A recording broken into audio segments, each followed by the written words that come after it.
Mwiriwe neza, mwaramutse neza mwese.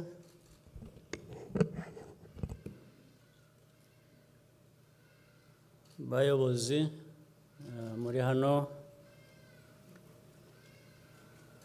b'inzego z'igihugu cyacu, Abanyarwanda mwese, batumirwa bahagarariye ibihugu byanyu hano mu Rwanda, n'imiryango mpuzamahanga,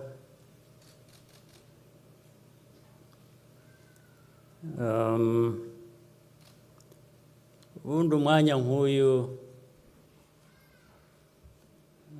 biragorana, reka wenda niba abadakurikiye Ikinyarwanda, abatumva Ikinyarwanda bafite ababasemurira cyangwa uburyo busemura.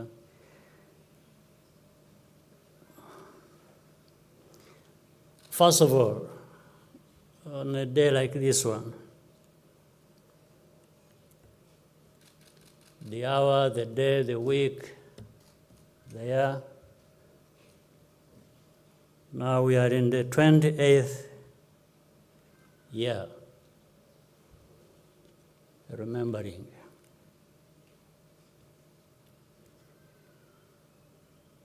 It's a moment people are speechless.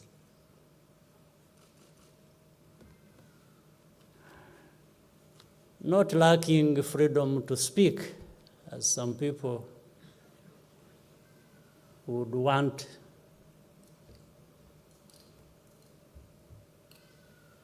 to refer to us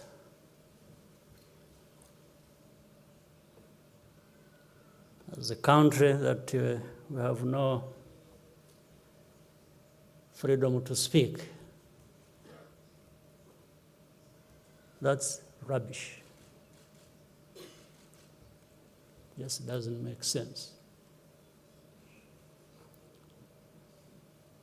But the reason is also clear why people, just imagine the testimony we have just heard.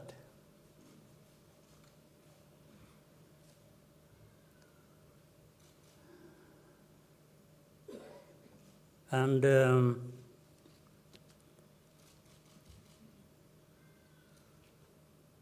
people being hunted down day and night for who they were, for who some of them are still today. Also imagine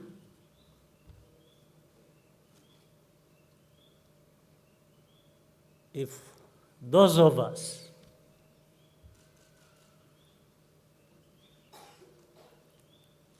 who were carrying arms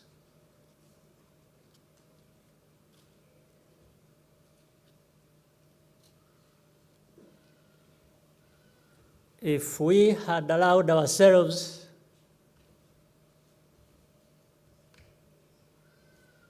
to pursue those who were killing our people,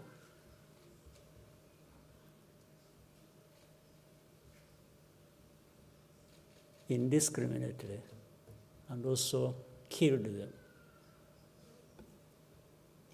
First of all, we would be right to do so.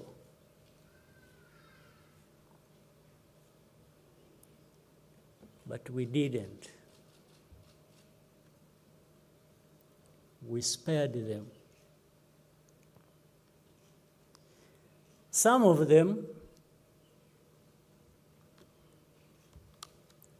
are still living today in their homes, in their villages. Others are in the government, they're doing business. Some of those who are responsible, or who benefited.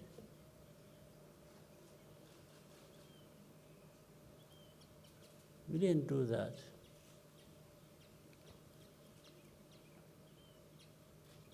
And yet, people will have guts to say what they say about us or do against us, what they still do up to now. But let me tell you,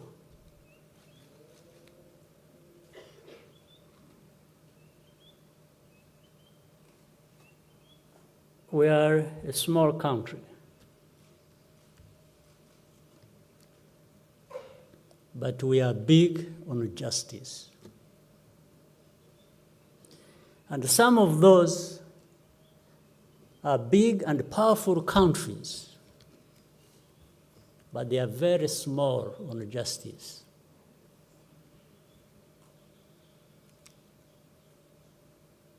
They have no lessons to teach anyone, because they are part of this history that saw over 1 million of our people perish. They are the cause. And the Rwandans just executed, killed their fellow Rwandans. But the history of that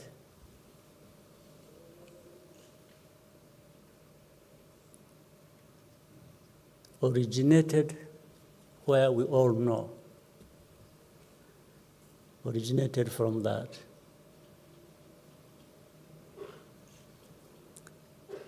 So the very reasons that what we suffered, what we endured here, originated from there, is the reason they cannot give us peace.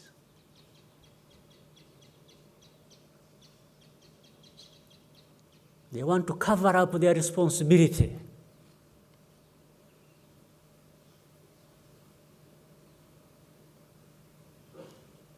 They want to cover up their silence. When the millions of people here in Rwanda needed them to speak out, to speak up,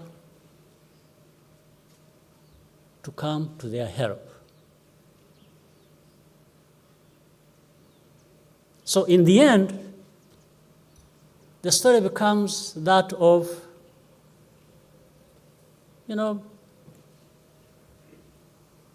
these Rwandans, these Africans, are just killing each other. They are killing themselves. So there is no one who is right, there is no one who is wrong. We are all the same, according to them. We are not the same. That's why we did not kill another 1 million on top of the one we lost on the hands of these criminals, some of whom are even protected, even now, by the very countries that talk about justice, that give lessons about justice. Forget about justice. Let's talk about other things. They talk about democracy. They talk about all kinds of things. As far as I know, there are 3 systems that govern the world. One is the so-called democracy. The other is what they call autocracy. The third in between, that is silent, that is powerful, is that of hypocrisy. 3 systems. democracy, autocracy, in between, the most powerful, very silent, effective, and that is hypocrisy. But for us, we've learned our lessons. We will carry the names anyone is going to give us. I have no problem with that. But the lesson we have learned, and the lesson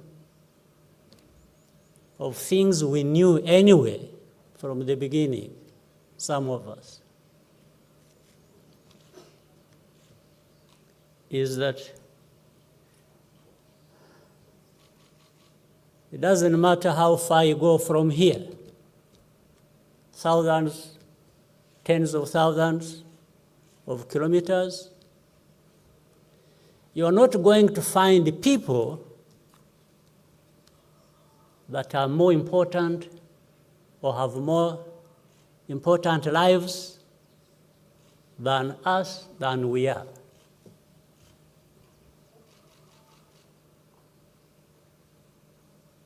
No, there are no more important people anywhere than we are. There are no such more important lives than ours. Much as our lives were destroyed, were wasted, as this testimony given by the young man there tells us.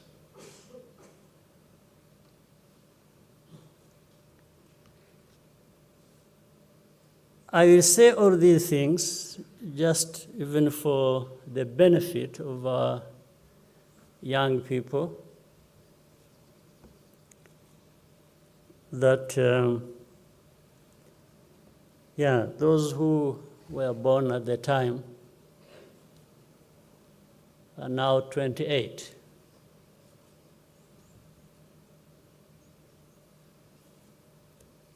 That growing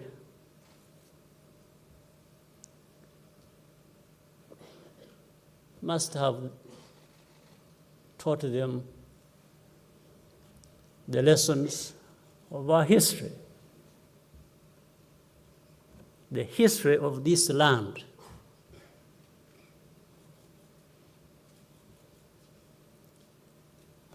The land in which you find the very brave men and women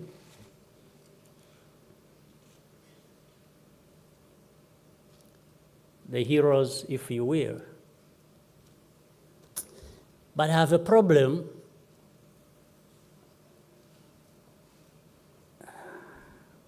with the word hero and its definition, because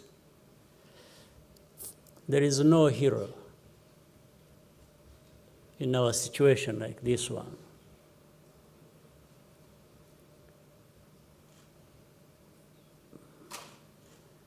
And because when you are talking of heroes, you are talking of a situation that was so bad that it had to have heroes for doing what they did, the right things, the good things, to save themselves and to save others from what was wrong that was going on. But then I asked myself, maybe the best thing is not to have heroes. It is not to have that situation that produces heroes.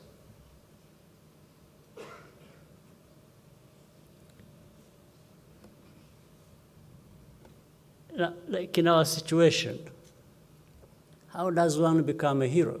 And you know, you've lost 1 million people over.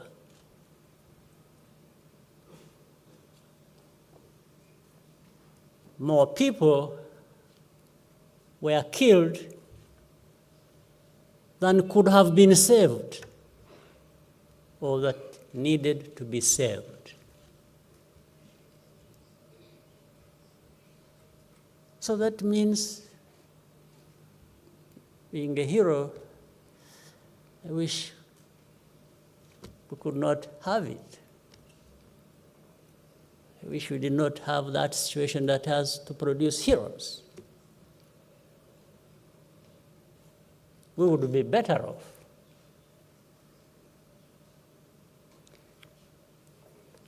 And another thing I have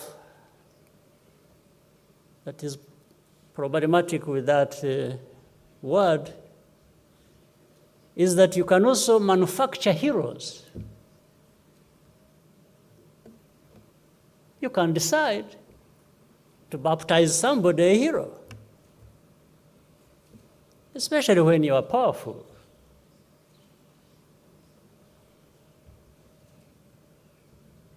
You can create it, and if anybody raises an argument, they are made to shut down, shut up.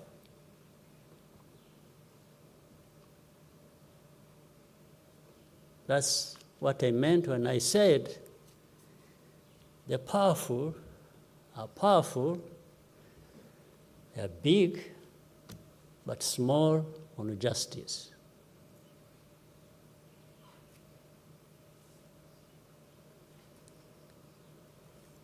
They even talk about freedoms.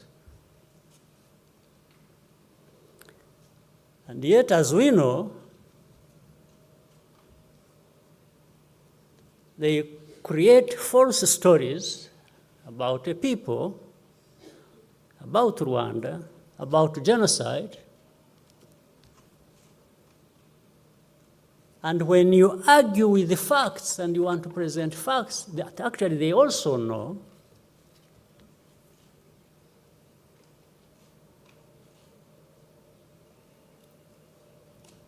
there is that power to tell everyone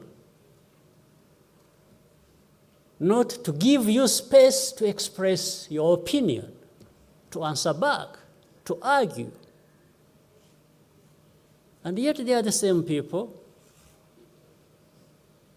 who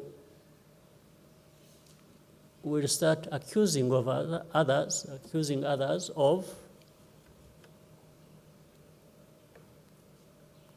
lack of freedom to express themselves.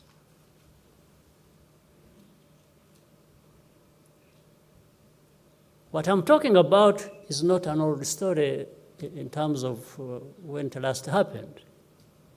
No, it happens even today.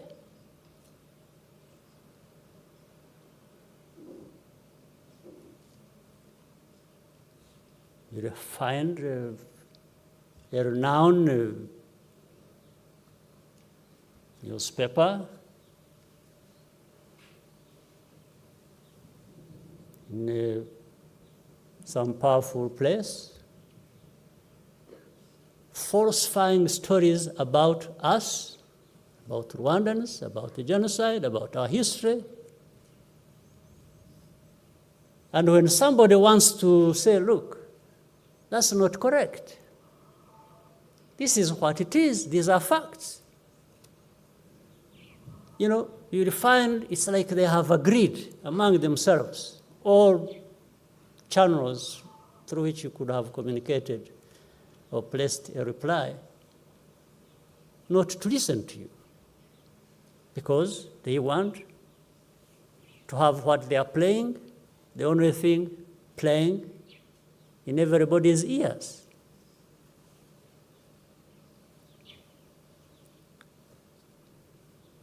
But make no mistake,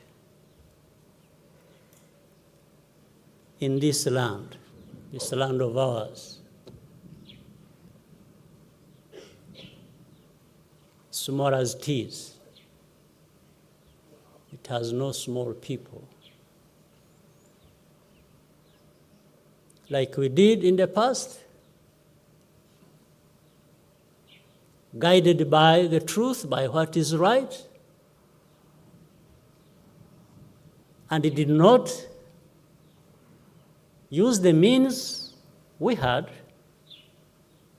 the possibility we had to kill those who killed our people. You know, you can imagine people who even doubt our justice system. Then you have Rwanda in our constitution, in our set of laws, having abolished death sentence, death penalty. Some of these powerful countries still hang people or electrocute them. They do that. In fact, for us to have even thought about abolishing the death penalty at a time we had so many people to justifiably hang. And these people miss that point. They miss the point that we are actually a country of justice, a country of laws. We believe in the rule of law. Because if we didn't, why do we do all these things? There is no amount of pressure. Let no one tell you lies. This we did ourselves. It's not because anybody influenced us or put pressure on us, and because who would put pressure on us when they are the ones doing the same thing? In any case. And then we have even people we have forgiven who were associated with this. What happened that we heard from in the testimony. People who were part of that, continuing to be part of that, even now,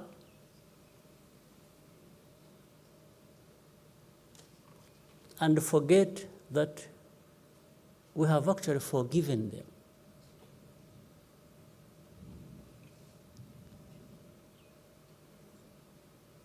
So they are forgiven.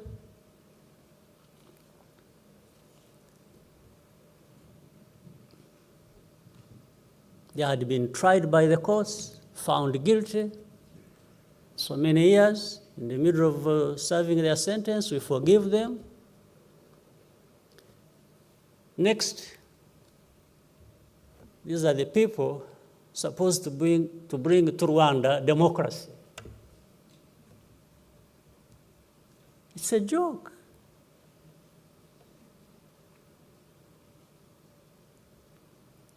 And you are doing it in a wrong place, in a place that understands many things about us, our limitations, but our power to defend and protect this land and the people of this land.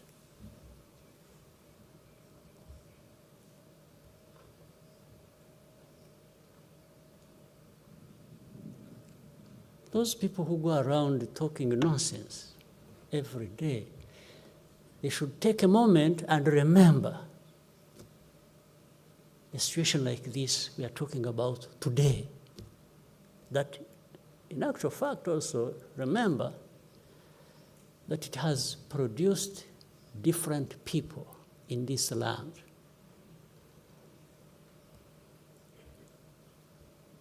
Our children, our grandchildren, we have a duty to make sure they understand this and they are there for this land, for the people of this land.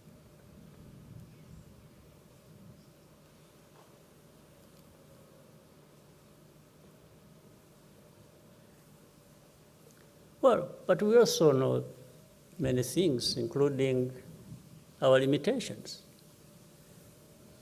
We have no power to stop it or to prevent it. But we have the power to confront it.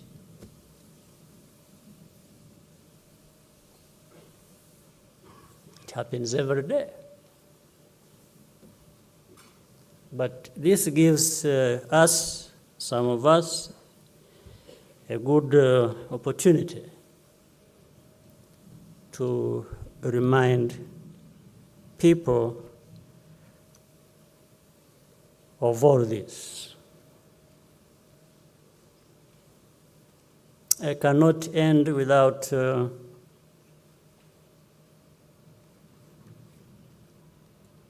thanking leaders of our country, the citizens of our country, the young people who still find it in themselves to be normal human beings, given what has happened to them. Like, I'm really surprised that we have so many of these who still find in themselves the energy to live the way lives should be lived as normal human beings.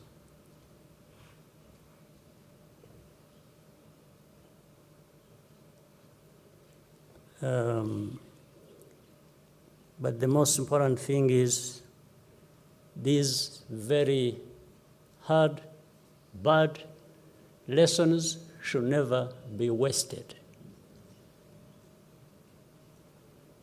In the last 28 years, every year that passes makes us stronger and better people. And for being who we want to be, we shall be the ones to decide, not anybody deciding for us what and how to be.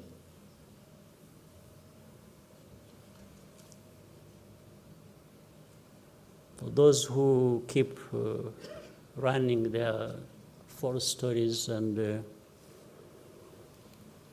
imagine people could not even, I think to be fair, the majority of the people in this world recognize what happened here and give it the name it should be called. Again, but there are others who say, no, but you see, it's only not Tutsis who died, it's also others. I mean, first of all, you're just saying the obvious. In that situation, what you're saying is obvious. But I think here we're talking about something else. When people, everybody knows here, or those who want to know, there are people who are called cockroaches here. Cockroaches, the name cockroach was reserved for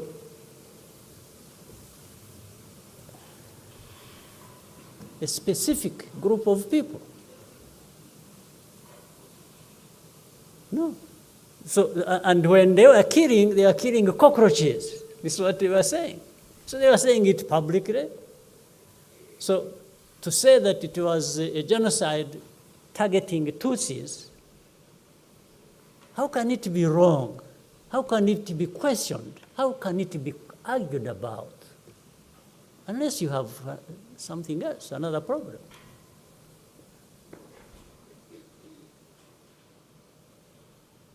And this is now what gives room to all of these other genocidaires to start talking about championing democracy. Their newfound breed of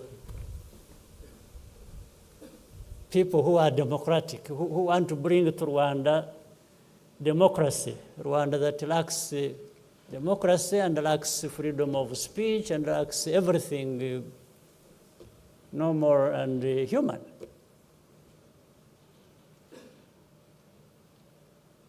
Well, but what do you do? If somebody is insulting you, you take it. It's better not to insult back. You just absorb it and do whatever you want to do for yourself, for you. So the lessons learned for the young people, for our country in this land, is to say, let's just do for ourselves what we need to do to be what we want to be. And the rest, it's a struggle, it's a fight. We shall give it a good fight. Thank you very much.